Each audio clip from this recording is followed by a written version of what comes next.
The area near Lyman and the Jerebranki forest was an overlooked sector of the front compared to Pokrovsk or even the Kursk or later Sumy sector.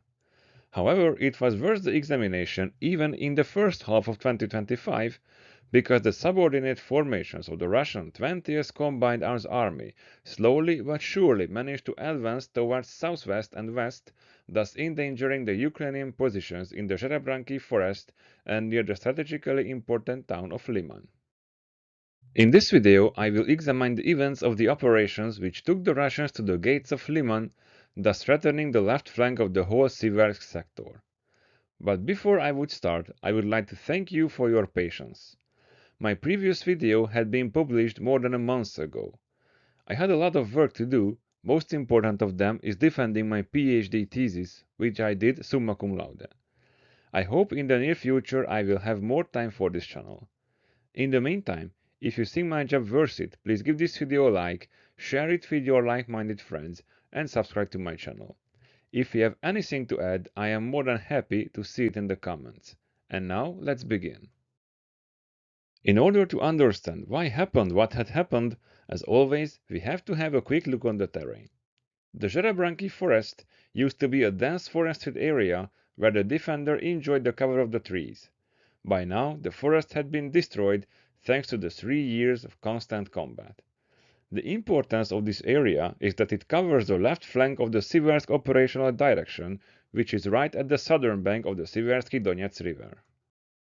The Zherebets River is a main natural obstacle which has a crossing point in the village of Zarichne, thus making it strategically important. The village of Kalodyazi is an urban area at the edge of the high ground west of the water reservoir. Thus, it is the last bastion before the lowlands, before the settlements of Stavki and Liman. But the most important terrain feature is the village of Shandrihalove, which guards the crossing point of the Nitrius River. If this village is captured by the Russians, the whole area of Liman and the whole northern flank of the Siversk-Slavyansk area will be threatened by the Russians. In this area, the Russian 20th and 25th Combined Arms Armies were executing the offensive operations. The 20th Combined Arms Army had its 144th Guards Motorized Rifle Division executing the main attack towards Liman.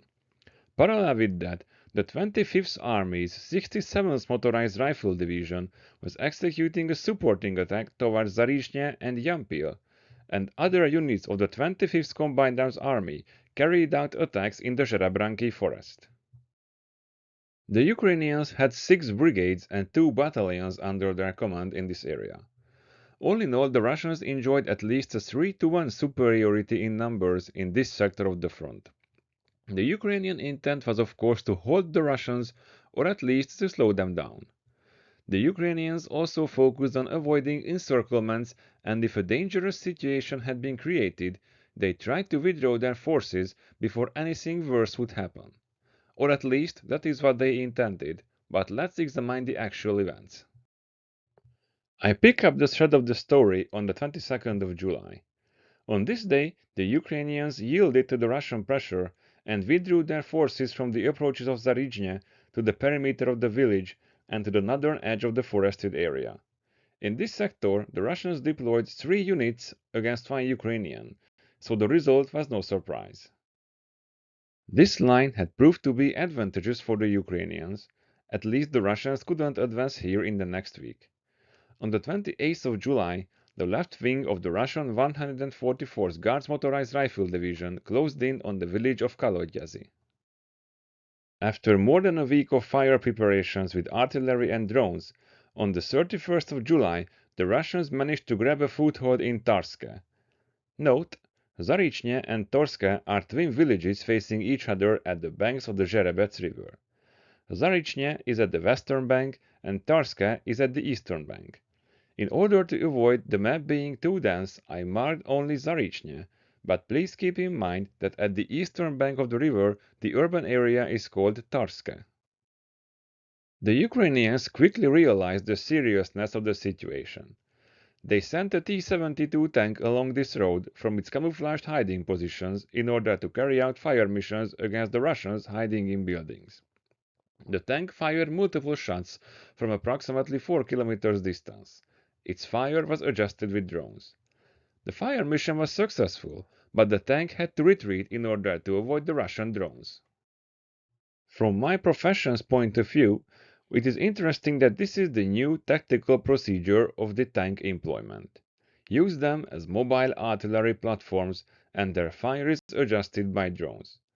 However, from this actual engagement's point of view, it is worth noting that it was the only thing that the Ukrainians could quickly deploy against the Russians attacking their most important axis of defense. It is a clear signal of the lack of Ukrainian resources in the sector of the 63rd Mechanized Infantry Brigade. On the 1st of August, the Russians tried to further increase the pressure on the Ukrainians by launching supporting attacks on the flanks. However, these small-scale attacks were not so successful.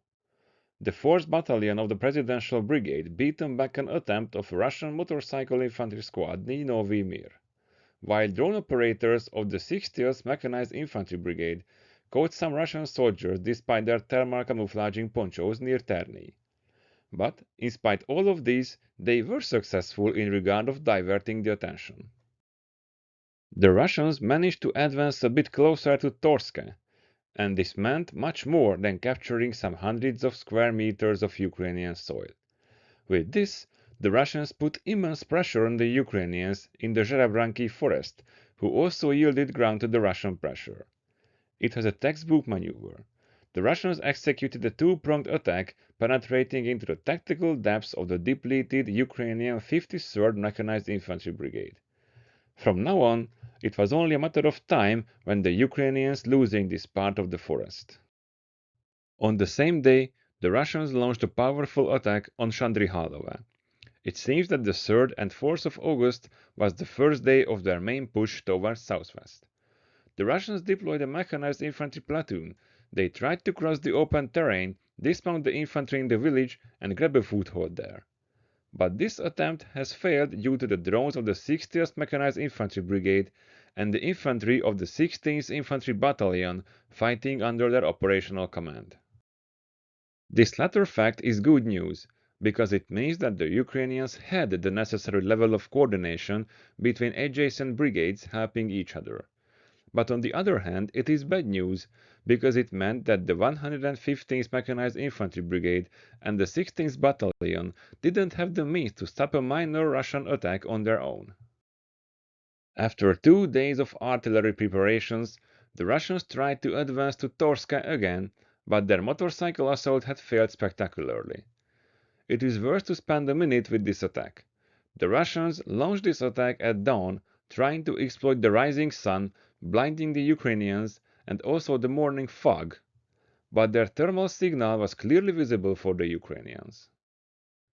Some bikers hit mines hastily dropped before them by drones, but most of them pushed further, and the Ukrainians deployed artillery and automatic grenade launchers against them. Hitting small and fast-moving targets like this is practically impossible, so the Russians pushed on. When they got really close, the bulk of them had been hit by drones and by additional mines placed before them also by drones. But this minor defensive success didn't hamper the Russians to push the 53rd Mechanized Infantry Brigade from its position and force them to retreat to this line by the 9th of August. On the 11th of August, the Ukrainians carried out fire missions against Russian positions south of Kalodyazy, right here. It is pretty interesting because it means that the Russians have managed to successfully employ infiltration tactics. My money would go on that they didn't came directly from the north through the village still in Ukrainian hands, but from the east, exploiting the vegetation in the valley south of the settlement. Whatever is the case, it was clear that the gaps in the Ukrainian lines are huge, and sooner or later the Russians will be able to exploit them. The Russians took their time. Between the 12th and 15th of August, they only applied enough pressure to maintain the initiative and to harass the Ukrainians. The Ukrainians desperately tried to push the Russians out from Torska. They employed the same tank fire missions like they did previously. On the 14th, they sent a T-72 of the 63rd Mechanized Infantry Brigade against Torska. The tank delivered some decent hits on the Russians, and while retreating, it survived some Russian drone attacks also, but in the whole, it didn't change the tactical situation. On the 16th, the Russians increased the intensity of their operations again. On that day, they took Kalodyazi, which meant that they opened the road towards Stavky. It was a serious problem for the Ukrainians, and they acted accordingly. They dispatched a battalion of the 3rd Assault Brigade from the north, and in close coordination with the 4th Battalion of the Presidential Brigade, they launched a counterattack on Novomikhailivka. By the end of the 22nd, the Ukrainians liberated the village. It was clear that the Ukrainian intent is to threaten the Russian logistic ties through the Zherebets River, thus hampering the Russian attack towards southeast. But the Russians had the numerical superiority. They deployed reinforcements and small counterattacks by the 144th Guards Motorized Rifle Division, while the division itself launched its main attack against the depleted 60th Mechanized Infantry Brigade. Here, I would like to draw your attention to a recent video of the excellent YouTube channel called History Legends. The host of the channel accurately presents the tragic situation of the 60th Mechanized Infantry Brigade. Corruption, incompetence, and immoral behavior by its leaders caused more harm to this brigade than the Russians. I advise you to watch that video.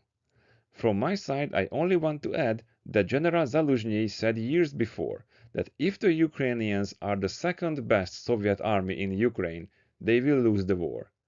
Well, in this case, they behaved according to the worst ex-Soviet habits, of which I also made a video some weeks before. But for now, what is important is that the Ukrainian counterattack near Novomikhailivka forced the Russians to adjust their schedule. It took them another 3 days to do so, but they succeeded.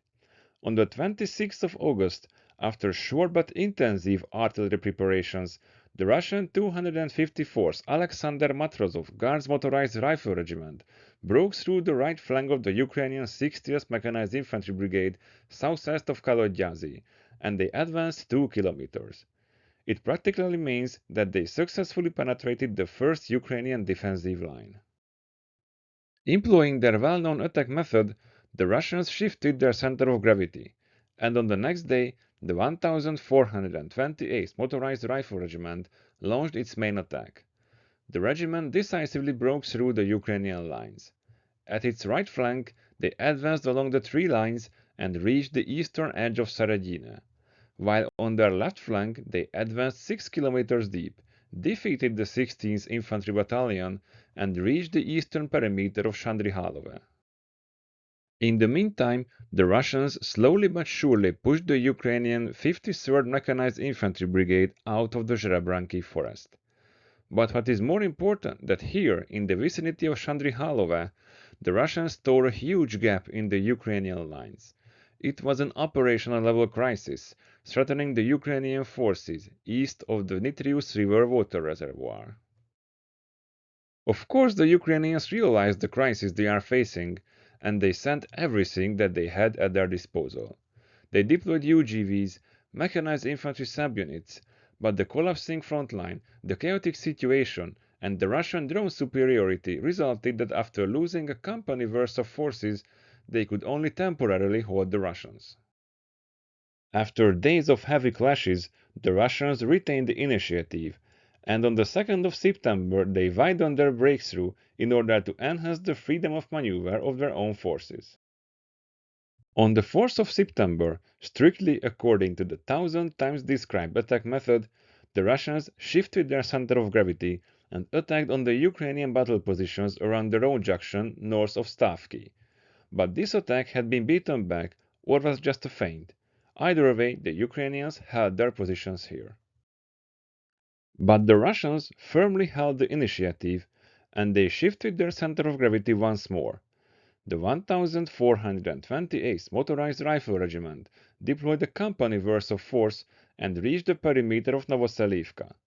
These two Russian successes in the previous 3 days means to me that the Russians could decisively break through the tactical depths of the Ukrainian defenses in the depths of a whole brigade, and subsequently they exploited their success by reaching the perimeter of Novoselivka and threatening the whole Lyman area. This threat, of course, was not overlooked by the Ukrainians, who slowly but surely yielded to the Russian pressure in the Zerebranki forest.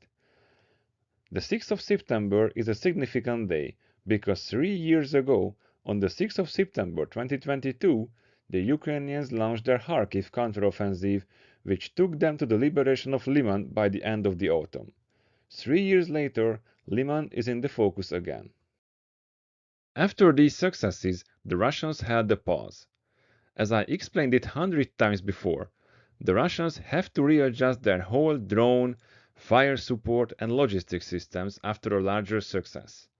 Well, the 1428th Motorized Rifle Regiment advanced 8 kilometers in less than a week, which is a great success in this war.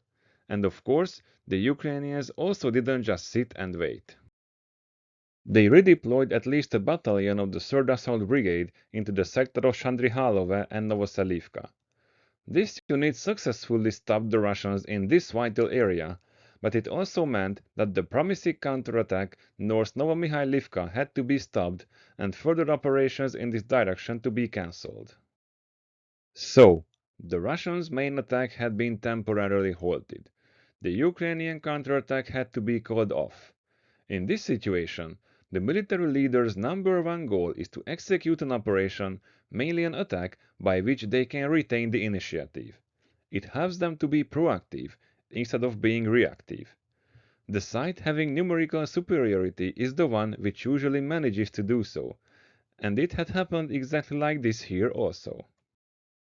The 20th Combined Arms Army was dealing with a difficult logistical situation because they still had to send everything through pontoon bridges and boats under constant Ukrainian aerial and drone attacks. Considering this and the Russian offensive methods, it was clear that the 25th Combined Arms Army had to take over the main thrust. Just a note, I assume that the 25th Army was under the operational control of the 20th Army, making their coordination easier. But really, it's only important to me and some nerds like me. What is more important is that on the 13th, the Russian 67th Motorized Rifle Division launched an all-out attack on the Ukrainians. The 31st Motorized Rifle Regiment attacked on Zarichne, but they had been beaten back.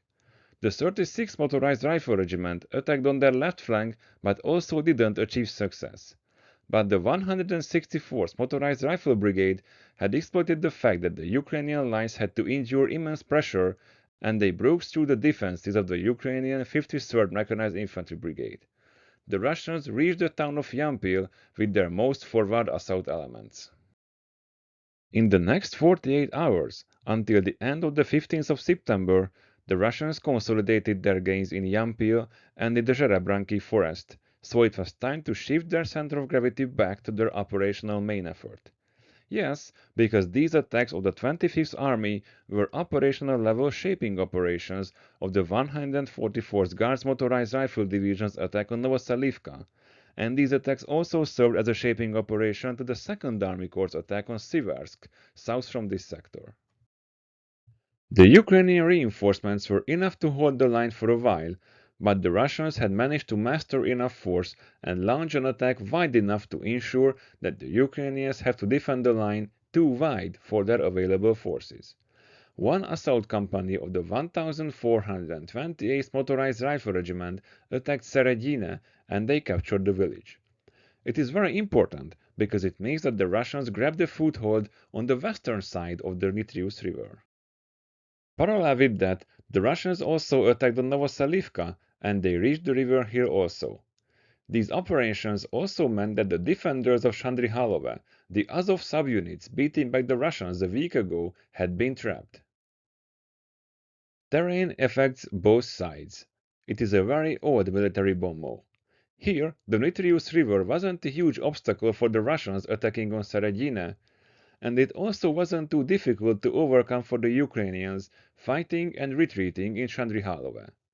After 36 hours of intensive fighting, though, the Russians pushed them out of the village.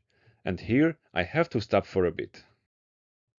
We already have lots of proof Russian troops committing war crimes. But here we have the first proof of a Russian tactical on-scene commander issuing an order to his subordinates to execute war crimes. In Chandrihalove, there were some dozens of civilians who didn't flee the village earlier.